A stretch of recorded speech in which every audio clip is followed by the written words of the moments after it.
Everyone. Now in this video we will see the fourth type of chemical reactions of carboxylic acids and that are substitution reactions in the hydrocarbon part. अब तक हमने functional group के part में changes के कारण reactions होते हुए देखी. अब हम देखेंगे कि functional group is not involve in these reactions और रिएक्शन कहाँ होती है कार्बोक्सिलिक एसिड के हाइड्रोकार्बन पार्ट में. कहने का मतलब ये है कि अगर मैं एक एग्जाम्पल ले लूं CH3 CH2 COOH तो अब तक आपने जो तीन तरह की रिएक्शन देखी थी वो या तो OH बॉन्ड टूट रहा था, ठीक है, या फिर यहाँ पे बॉन्ड टूट रहा था. तो आपने जो है फंक्शनल ग्रुप में क्लीवेज देखा था. अब आप क्या देखेंगे, फंक्शनल ग्रुप में कोई चेंज नहीं आ रहा है, वो एज इट इज मॉलिक्यूल में बना रहेगा. ये है हाइड्रोकार्बन पार्ट. फंक्शनल ग्रुप के आगे जो लगा रहता है, जो एल्काइल ग्रुप लगा रहता है, वो हाइड्रोकार्बन पार्ट कहलाता है. तो इस हाइड्रोकार्बन पार्ट में रिएक्शन देखना है. अब हमें अब तक हम फंक्शनल ग्रुप पार्ट की रिएक्शंस देख रहे थे. तो इस हाइड्रोकार्बन पार्ट में चेंज में हेलोजिनेशन रिएक्शन है जिसके अंदर एक नेम रिएक्शन आती है, बहुत इंपॉर्टेंट है, HBZ which is called as Hell Volhard Zelinsky reaction. ये हम ऑलरेडी कर चुके हैं, नेम रिएक्शंस कर रहे थे जब, तो ये मैंने पहले ही करा दी थी. अब हम देखेंगे second type of reaction which is ring substitution reaction. Ring substitution reaction. अब हम ऐसे कार्बोक्सिलिक एसिड्स की बात करने जा रहे हैं जो कि साइक्लिक होते हैं. तो स्पेसिफिकली साइक्लिक में हमने बेंजोइक एसिड पढ़ा है, ये बेंजोइक एसिड है. अगर हम बेंजोइक एसिड का नाइट्रेशन कराते हैं तो आपको पता है नाइट्रेटिंग मिक्सचर होता है concentrated HNO3 in presence of concentrated H2SO4.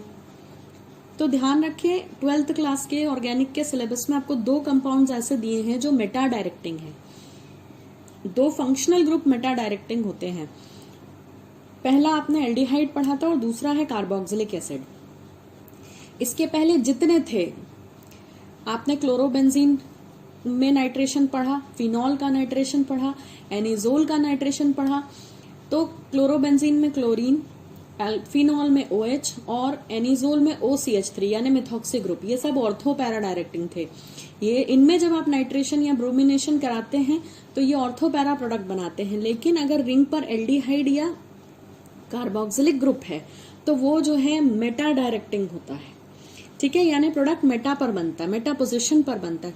तो आपको मैं बहुत पहले बता चुकी हूँ अल्कोहल फिनॉल चैप्टर में ही कि कॉन्सेंट्रेटेड नाइट्रिक एसिड और H2SO4 के मिक्सचर को नाइट्रेटिंग मिक्सचर कहते हैं और ये NO2 ग्रुप देता है, ठीक है. तो यहाँ पर NO2 ग्रुप कहाँ लगेगा, मेटा पोजीशन पे लगेगा. फंक्शनल ग्रुप के रिस्पेक्ट में ऑर्थो और ये रही मेटा पोजीशन, तो ये प्रोडक्ट बनेगा, ठीक है. This is called as meta nitro benzoic acid. Meta position पे क्या लगा दिया, नाइट्रो ग्रुप, और पेरेंट कंपाउंड क्या है, benzoic acid, as it is लिखते हैं. सो आपको समझ आया होगा कि ये जो फंक्शनल ग्रुप है ये जो है डिसाइड कर रहा है कि अपकमिंग जो ग्रुप आ रहा है इस रिएक्शन के थ्रू वो मेटा पोजीशन पे बैठेगा.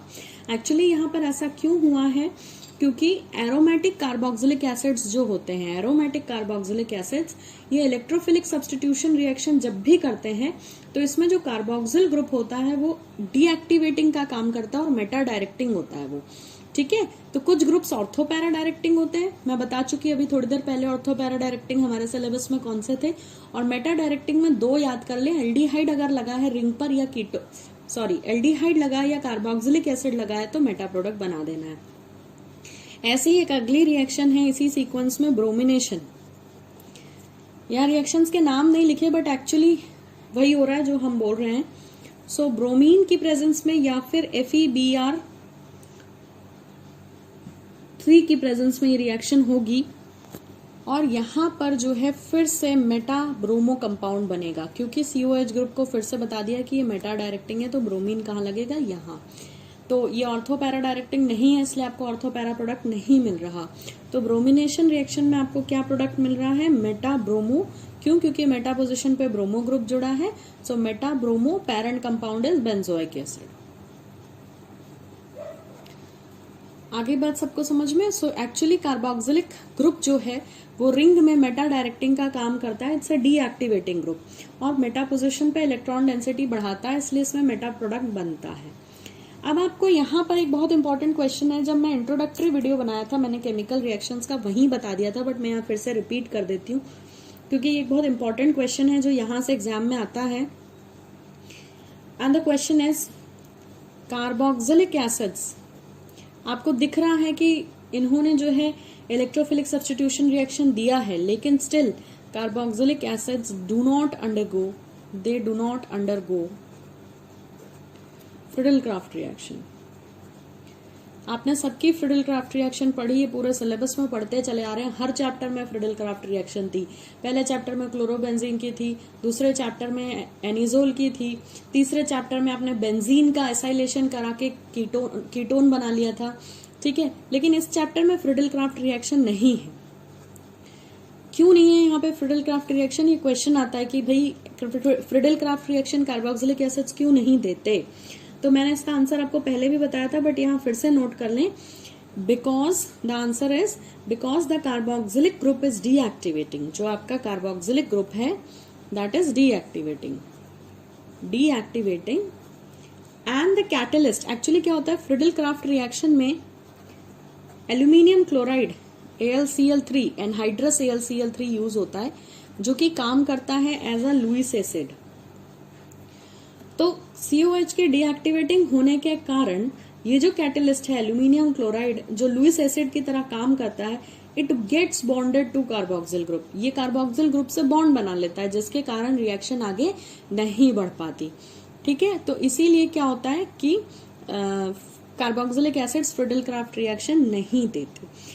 Why they don't give? Because carboxyl group is deactivating and catalyst itself gets bonded to the carboxylic acid. वो रिएक्शन कराने की बजाय खुद ही कार्बोक्सिलिक एसिड से बॉन्ड बना लेता है, तो इसीलिए ये रिएक्शन नहीं हो पाती। So here we finish up with the chapter aldehyde ketones and carboxylic acids. Thank you for watching. I hope it was clear.